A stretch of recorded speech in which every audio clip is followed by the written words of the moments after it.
గత 3 రోజులుగా రాష్ట్ర వ్యాప్తంగా కురిసినటువంటి భారీ వర్షాలతో మరి పెద్ద ఎత్తున రాష్ట్ర ప్రజలు తమ యొక్క పంట భూములు కానీ ఇతరత్ర పశు సంపద కానీ ఇండ్లు కానీ కోల్పోవడం జరిగింది. ఈ నేపథ్యంలో నిన్నటి నుంచి గౌరవశ్రీ మన ముఖ్యమంత్రి శ్రీ రేవంత్ రెడ్డి గారు, అదేవిధంగా సోదరుడు మరి అదేవిధంగా సీనన్న గారు, మరి మిగతా వాళ్ళంతా కూడా రాష్ట్రంలో ఉన్నటువంటి వారందరూ కూడా ఎక్కడికక్కడ అలర్ట్గా అయ్యి పని చేస్తూ ప్రభుత్వ అధికారులకు కూడా సూచనలు చేసే విధంగా సెక్రటేరియట్లోనే ఒక మరి కంట్రోల్ రూమ్ లాగా ఏర్పాటు చేసుకొని అటు ముఖ్యమంత్రి గారు, ఇటు సిఎస్ గారు, సంబంధిత మంత్రులందరూ కూడా ఫీల్డ్లో ఉండి అలర్ట్ చేసినందుకు మరి గౌరవ ముఖ్యమంత్రి గారికి ప్రత్యేకంగా ధన్యవాదాలు తెలియజేస్తా ఉన్నాము.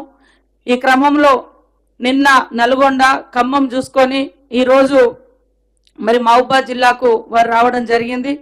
అదేవిధంగా ఈ కార్యక్రమంలో పాల్గొంటున్నటువంటి స్థానిక మన మహబూబాద్ ఎంపీ గారు, అదేవిధంగా డోర్నకల్, మహబూబాద్, మరి భూపాల్పల్లి, వరంగల్, పాలకుర్తి ఎమ్మెల్యేలు, అదేవిధంగా సోదరులు, ప్రభుత్వ సలహాదారులు అయినటువంటి వేం నరేంద్రన్న గారు, మరి అదేవిధంగా ఇల్లెందు ఎమ్మెల్యే గారు, మా కలెక్టర్, ఎస్పీ, ఇతర శాఖల అధికారులు, మున్సిపల్ చైర్మన్ గారు, అధికారులకు అందరికీ కూడా హృదయపూర్వక నమస్కారాలు, ధన్యవాదాలు తెలియజేస్తా ఉన్నాను. ముఖ్యంగా రెడ్ జోన్ కింద మహబూబాద్ జిల్లా లేదు. ఏది మనకు ముందు వచ్చినప్పుడు రెడ్ అలర్ట్ కింద లేకుంటుండే కొంచెం ఫ్రీగా ఉన్నాము.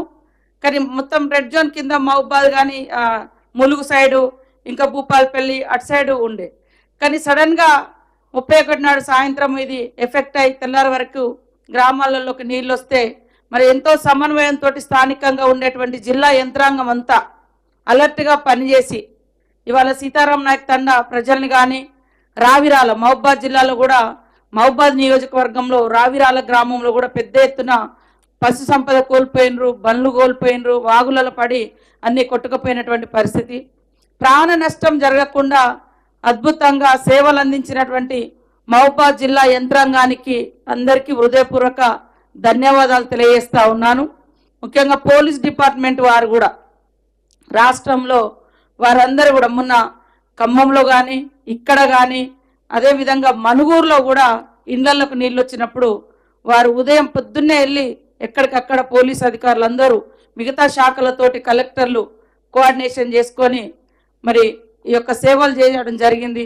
మా ములుగులో కూడా దాదాపుగా రోడ్ల హైవే తెగిపోయి మరి మిగతా రోడ్లన్నీ జలదిగ్బంధంలో ఉంటే రోడ్డు మీద ఉన్నటువంటి 2000 చెట్లను రాత్రి 2:30-3 గంటల వరకు పోలీస్ అధికారులు, కలెక్టర్స్, ఇతర శాఖల మెడికల్ అండ్ హెల్త్ కానీ శానిటేషన్కి సంబంధించినటువంటి డిపిఓలు కానీ ఆల్ డిపార్ట్మెంట్స్, రెవెన్యూ, పోలీస్ మంచి చక్కని కోఆర్డినేషన్తో ఇప్పటి వరకు మంచి పని చేసుకోవడం మూలంగా ప్రాణ నష్టము జరగలేదు. కాబట్టి ఇట్లాంటి విపత్తులు ఎప్పుడొచ్చినా సమర్థవంతంగా సమన్వయంతో ముందు చూపుతో మరి జిల్లాల వారీగా మండలాల వారీగా కోఆర్డినేషన్ టీమ్స్ కూడా మనం ఏర్పాటు చేసుకొని నేను మొన్ననే మరి ఆ రోజు నైట్ ఇక్కడికి వచ్చిన 2 రోజుల క్రితం నైట్ వచ్చి ఇక్కడ నైట్ హాల్ట్ చేసి ములుగు చూసుకొని ఇక్కడికి వచ్చి అధికారులతో రివ్యూ చేసి తెల్లారి వరకు అందరికి కూడా పునరావాసం కానీ ఇతరత్ర ఇబ్బందులు లేకుండా ఏర్పాటు చేసి బాగా నష్టపోయినటువంటి వాళ్ళకు కూడా సీతారాం నాయక్ తండలో కానీ రావిరాలలో కానీ అక్కడ లోకల్ ఎమ్మెల్యేలు మరి అదేవిధంగా పోలీస్ అధికారులు, కలెక్టర్ గారు సమన్వయంతో, ఎస్పీ గారు అందరి సమన్వయంతో వాళ్ళకు నిత్యావసర వస్తువులను కూడా అందించి కొంత రిలీఫ్ ఇవ్వడం జరిగింది.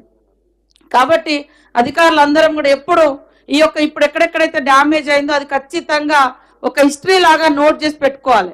నెక్స్ట్ వచ్చేటువంటి అధికారులకు కూడా ఇవి ఒక హెచ్చరిక లాగా వర్షాలు పడుతుంటే ఈ వాగు ఎక్కడి నుంచి ఎక్కడికి పోతుంది, ఏ ఊరికి ఎఫెక్ట్ అవుతుంది, ఆ ఊరికి దగ్గర ఏ చెరువు ఉంది, ఆ చెరువు ఒకవేళ బ్రీచ్ అయితే ఎన్ని ఊర్లకు డ్యామేజ్ అవుతుంది అనేది ఒక హిస్టరీ లాగా కొన్ని పాయింట్స్ రాసి పెడితే అది ఎప్పుడు కూడా ఏ అధికారి వచ్చినా ఆ మండలంలో కానీ ఆ జిల్లాలో కానీ వర్షాలు వస్తున్నాయి అంటే ఆ నోట్ తీసి ఆ బుక్ చూసుకొని మరి అలర్ట్ అవ్వడానికి కూడా అవకాశం ఉంటుంది.